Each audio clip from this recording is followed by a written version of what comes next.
se inició el primer homicidio, el primer asesinato. Y desde allí los hombres han estado matándose. Cuando Jesús comienza su sermón y comienza a decir, oiréis de guerra y rumores de guerra. ¿Cuándo no ha habido guerra en esta tierra? Cuando usted habla con un incrédulo, lo primero que le dice con los brazos cruzados, le dice, pero dime tú si siempre ha habido guerra. Y es verdad. ¿Cuándo la humanidad ha sido buena, tranquila, moralmente correcta? ¿Cuándo?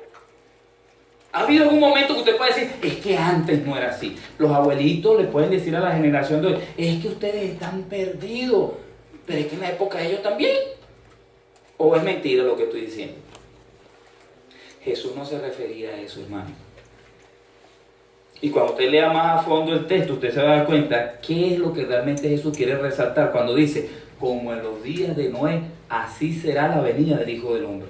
¿Sabe por qué? El siguiente versículo Jesús explica qué quiere resaltar Jesús acerca de eso. Miren lo que dice el versículo 38.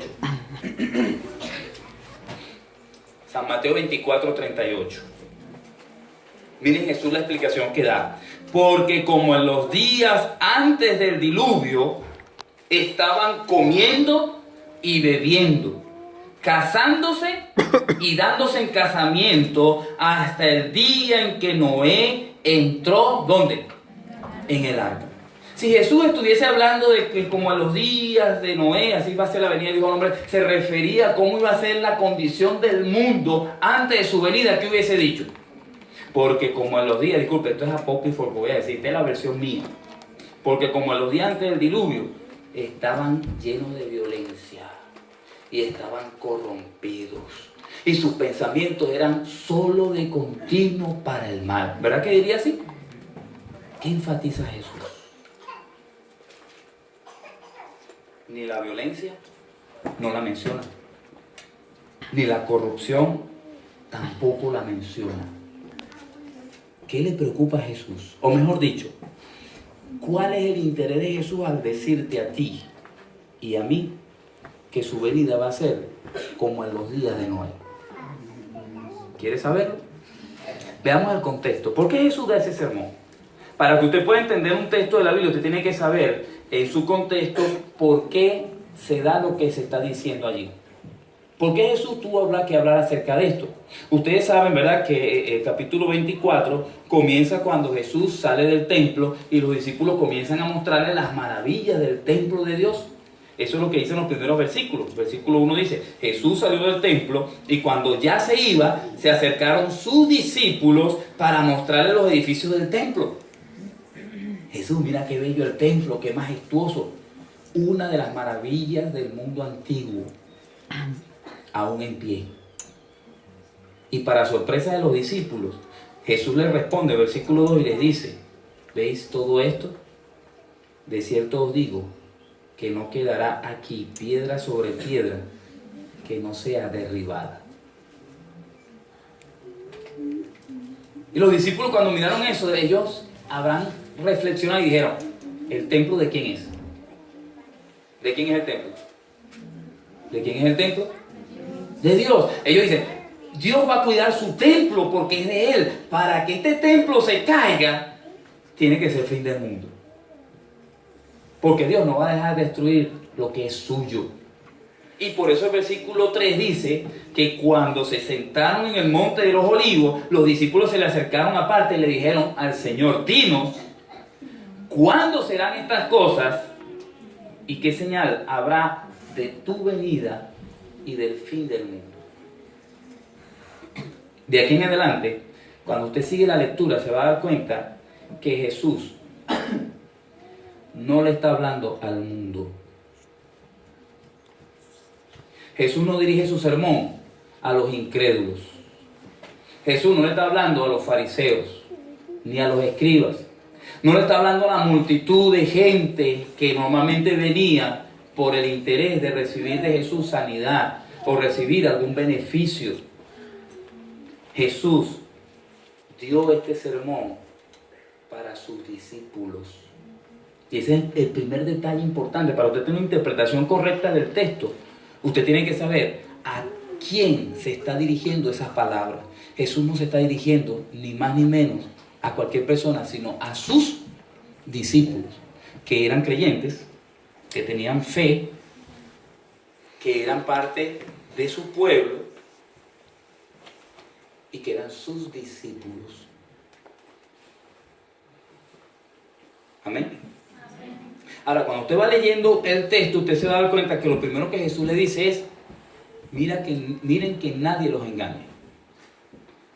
Y lo primero que Jesús pone en primer lugar es el engaño. Y Jesús personaliza el sermón. Ahora, si esto estaba dirigido a los discípulos, quiere decir que esto es un mensaje que trasciende el tiempo hasta hoy, hasta los discípulos de hoy. En pocas palabras, este mensaje es para todo aquel que cree en Jesús y en su venida.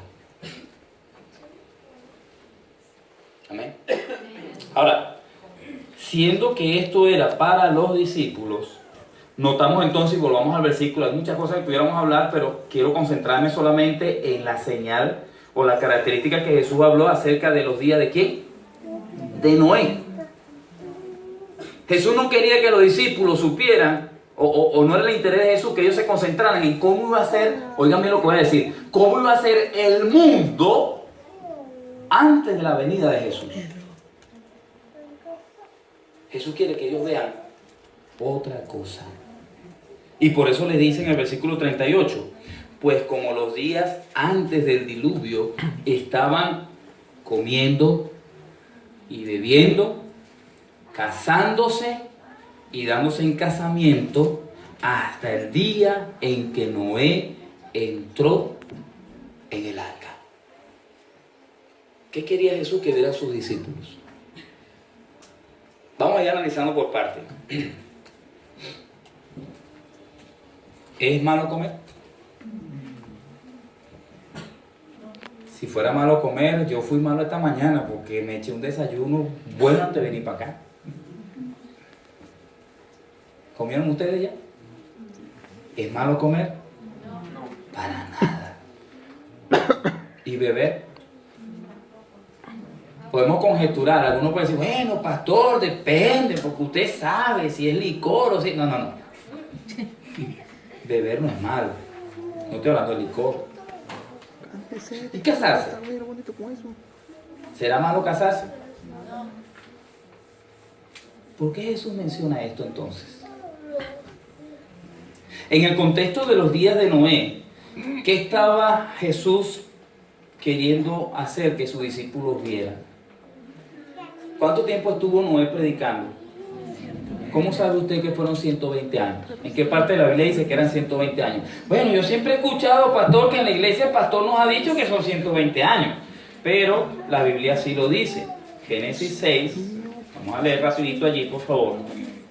Génesis capítulo 6, versículo 3. Entonces dijo Jehová, no contenderá mi espíritu con el hombre para siempre, porque ciertamente él es ¿qué? Él es carne, pero vivirá 120 años. Le voy a hacer una pregunta. ¿120 años es poquito o es mucho? A ver, ¿quién tiene aquí 100 años? Levante la mano. ¿Quién tiene 100 años aquí? No voy a preguntar quién está más cerca para que no vayan todos. Y alguno está pensando, ese es con fulano. No. Pero 120 años para un diluviano era muy poco. Para un antediluviano, antes del diluvio. Porque si usted ve el capítulo 5, cuando habla de los descendientes de Adán, ¿verdad? Usted lo va a revisar. Usted va a notar que el que tuvo menos años, que fue Enoc, fueron 360 o 365 años, no recuerdo exactamente ahorita. Dice que llegó a esa edad porque Dios se lo llevó. Imagínense, 360 años. Y era el más joven, porque si usted ve la lista, todos están por encima de los 800 años. Así que 120 años para un antediluviano, ¿era poco o era mucho? Era poco. Era muy poco. Y eso tenemos que tomarlo en cuenta. Cuando Jesús dijo, le voy a dar un tiempo de gracia, le dio un tiempo breve. Y Noé estuvo predicando 120 años. Si hacemos un paréntesis y notamos el sermón de Noé, Noé fue claro. Noé le estaba diciendo, viene el fin. Y el fin va a ser con un diluvio. Y el diluvio es que va a venir agua de arriba hacia abajo. ¿Saben lo que es agua de arriba hacia abajo? ¿Cómo le llamamos nosotros a eso? Lluvia. Va a caer agua del cielo. Y los antediluvianos se reían. ¿Saben por qué? ¿Y cómo sabe usted que nunca había llovido? ¿En qué parte de la Biblia dice que nunca había llovido? Ellos no conocían la lluvia. No, en Génesis 6 no, sí es Génesis. Génesis capítulo 2. Vamos a ver para que usted se ponga un momentico en el lugar de los antediluvianos. Génesis 2 nos informa y nos dice allá en el versículo 5 y 6 lo siguiente. Aún no había ninguna planta del campo, porque la tierra ni había nacido ninguna hierba del campo, porque Jehová Dios todavía no había hecho llover sobre la tierra, ni había hombre para que labrara la tierra. No existía la lluvia, versículo 6, sino que subía de la tierra. ¿Cómo? ¿Qué dice la Biblia? Subía de la tierra un vapor que regaba toda la faz de la tierra.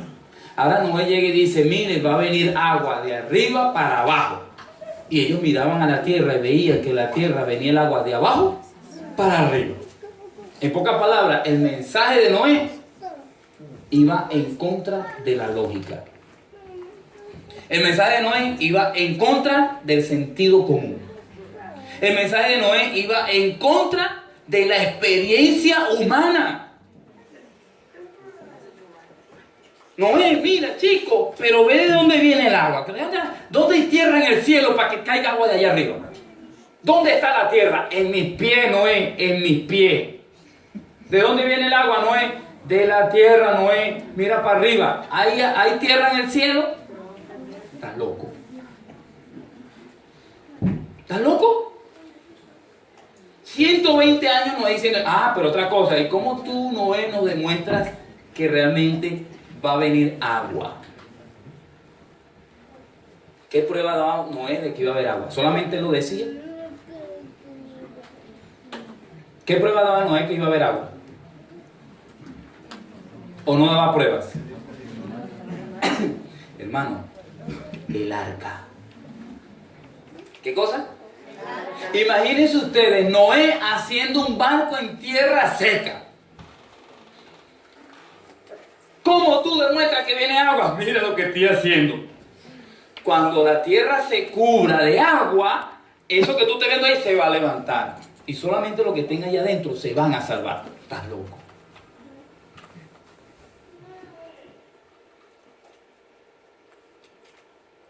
Nunca el mensaje de Dios ha tenido sentido para el ser humano. Nunca.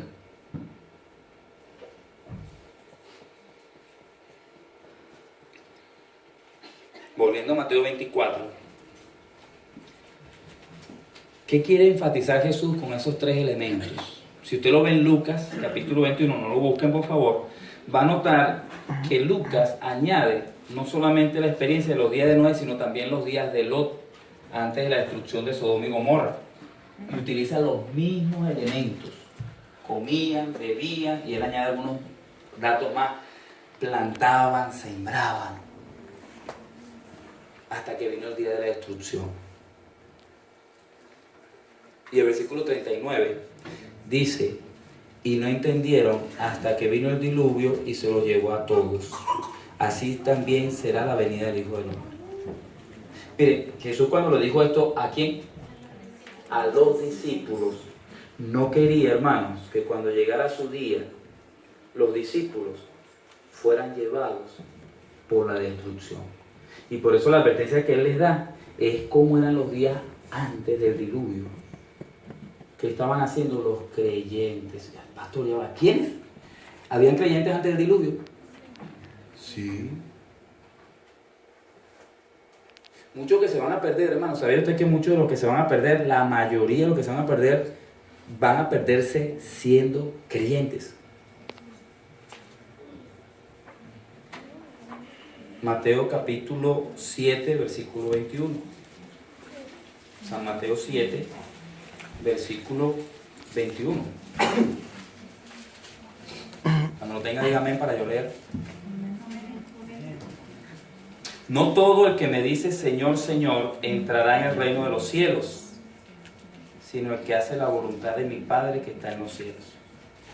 Muchos me dirán en aquel día, Señor, Señor, no profetizamos en tu nombre, y en tu nombre echamos fuera demonios, y en tu nombre hicimos muchos milagros. Y entonces dice que les declararé, nunca os conocí. Miren la diferencia. ¿Por qué se pierden mucho según esta cita? ¿Porque creyeron? ¿Porque no creyeron? Porque no hicieron. ¿Sabe? La Biblia dice en Santiago que Satanás, los demonios creen y tiemblan. O sea que el diablo también cree. Y el diablo no se va a salvar por creer. ¿Qué debe haber de particular en el creyente que lo haga diferente a los demonios que también creen? Su vida. Su vida.